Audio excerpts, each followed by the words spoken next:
Alright, I finally got all the parts together for my Tika build. Although it's more of an assembly than a build. I'm not like a gunsmith. I'm not really doing anything that takes any kind of talent or even all that much skill. Um, you just kind of buy parts and you can put them together.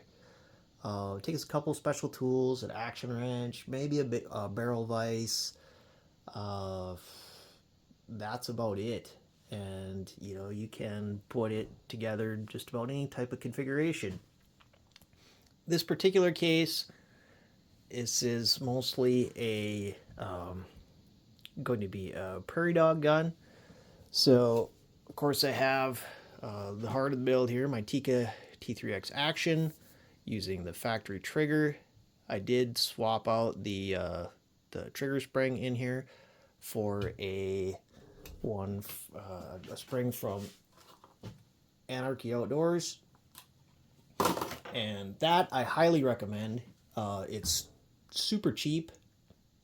I don't know what it was. It was less than $10 for the spring, and it made a big difference. Went from about 3 pounds down to a pound and 5 or 6 ounces, something like that, and it's still just as crisp as it ever was.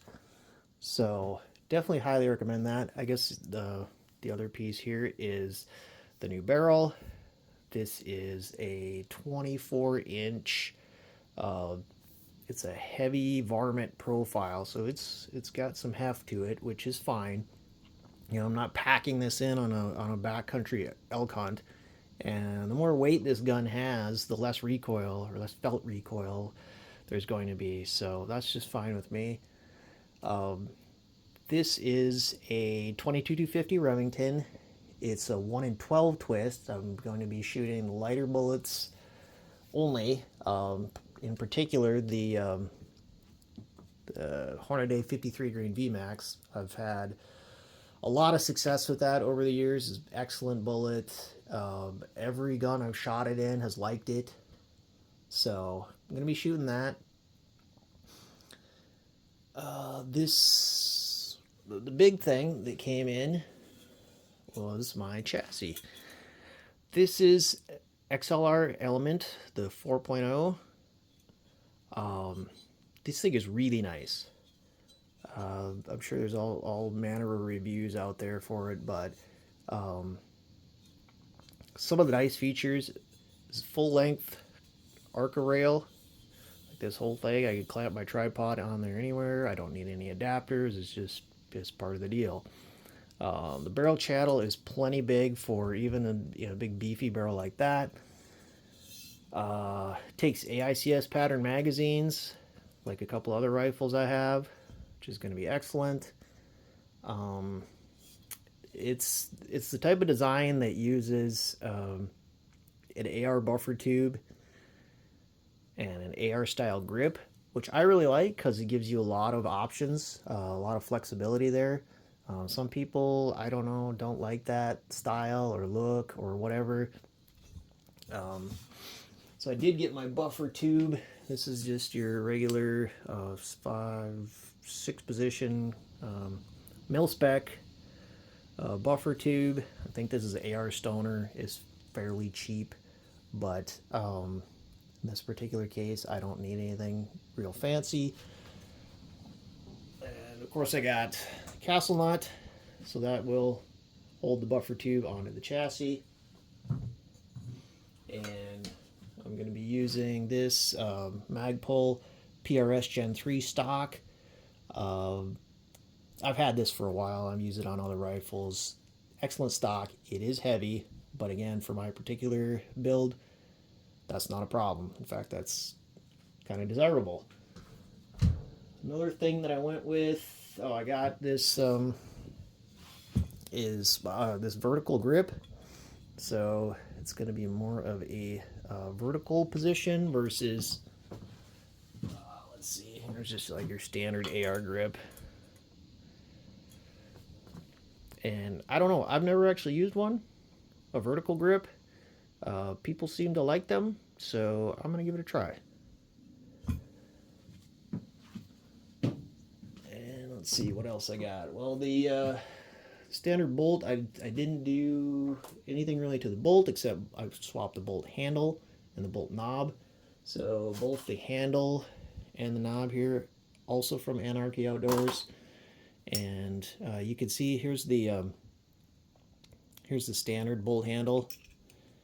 You can see that this new one is more swept back, and it's also a little bit longer. And of course, the bolt knob makes it longer, and I could even be a little bit longer yet, depending on the knob that you choose, or a little bit shorter. This one is, the knob is also from Anarchy Outdoors. This bolt handle is threaded, and they got a bunch of different styles of knobs. This is the short dragon scale. I also got a round ball that I might try a little bit later, but I'm going to start with this. And there's a ton of videos on swapping bolt handles. It's super easy. You can do it in a minute, maybe, with no tools other than maybe like a screwdriver, an Allen wrench, or something to hold the mechanism in place while you pull it out. Anyway, there's a lot of other videos on that, so I'm not going to show that. Another thing that I got is scope mount. This is a 20 MOA rail. This is from Salmon River Solutions. I have a number of their Arca rails and a few other things. Excellent stuff. I'm going to use that. And of course, I got a few other odds and ends here. I have just a pick rail. That's another thing about this chassis. So these are all M-lock. It's all M-lock on the bottom and on the sides. So I could use like an Arca bipod adapter, but I'm kind of, for my other all my other rifles, I'm kind of invested in picatinny. So I'm just going to put a picatinny M-lock rail just on the front here for bipod use if I need it. Mostly this is going to be used in a tripod though, I think. So that's all the parts. It's just going to be a matter of kind of screwing all the things together. So I won't bore you with watching that, but I'll put it together and we'll see what it looks like. Okay, so I got it all screwed together here, and it took me, I don't know, 15, 20 minutes. Probably could have been as little as 10, but I ran into some issues that we'll talk about. And it didn't really require much for special tools. You need some, hex bits or Allen wrenches for the various screws. It's kind of nice to have a torque screwdriver, especially for the action screws. They're supposed to be torqued to, I believe, 65 inch-pounds. And then, because it uses a castle nut to attach the buffer tube, probably need a castle nut wrench, which if you ever built an AR, you probably have one of those already. But let's talk about the issue that I ran into. I don't think the stock is going to work with this particular chassis and grip, because it has this piece here that's supposed to fit up flush onto the back of like a AR style rifle end plate. But with this chassis, and where the grip is positioned differently, and the trigger guard, if I want to grab this grip kind of high, which is where it's most comfortable, then my hand runs into this part of the stock right here. So I don't know. Yes, I can certainly fire it that way, and it's okay, but I think this is really going to annoy me when I start shooting it more. So I went digging around for other stocks that might fit the bill that I have just on hand. I stole this off of another AR.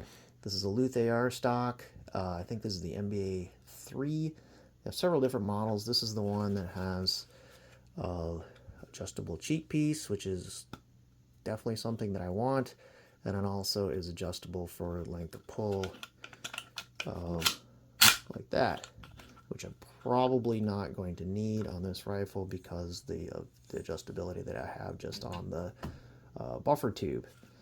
But I tried that out. Let's see if I can get that on here. Okay. So even when it's, you know, fairly collapsed, I still have a lot of room right here for my hand. I think this is just going to work out better. You can see that there's, you know, there's rattle to it, but it actually has this place here you could where it right on the stock is this Allen wrench, and then you tighten and use that to tighten this little screw here, which is like a nylon tip screw that pushes into this this little ridge on the collapsible buffer tube, and that makes it nice and solid. So it's maybe not quite as solid as the Magpul stock, but it's pretty darn good, and you know, it has other features that I like the adjustable cheek piece. So I might use this. I might go shopping and see what else there is available that kind of has those same criteria. Adjustable cheek piece, locks up solid. It's really all that I need, and also has clearance here so I can get my hand in here. Which is one thing. Another thing I wanted to mention is I like the position of both the vertical grip and the new swept bolt handle. You know, especially if you're firing from like a thumb shelf type position. We'll just look at this. Yep, it's clear. You know, if I'm firing like this, it's right here. Like it's just natural to, if I move my hand, it's right on the bolt knob. And I even played around with this a little bit where I'm basically using the bolt knob itself as a thumb shelf. And that is actually kind of nice. It is worth mentioning this stock.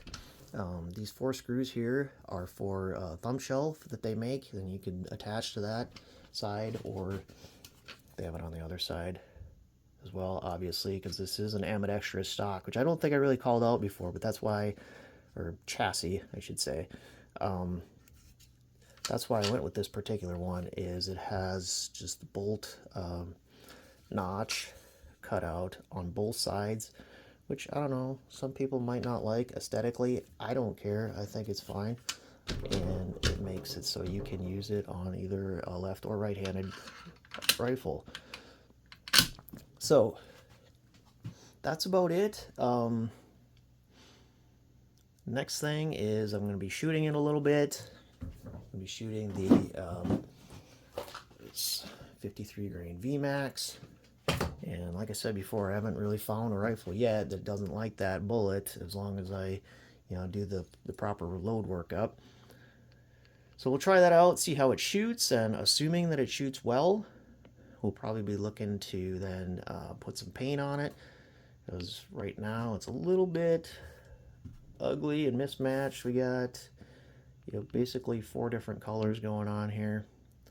So we'll come up with something to paint this thing, but I want to see how it shoots first.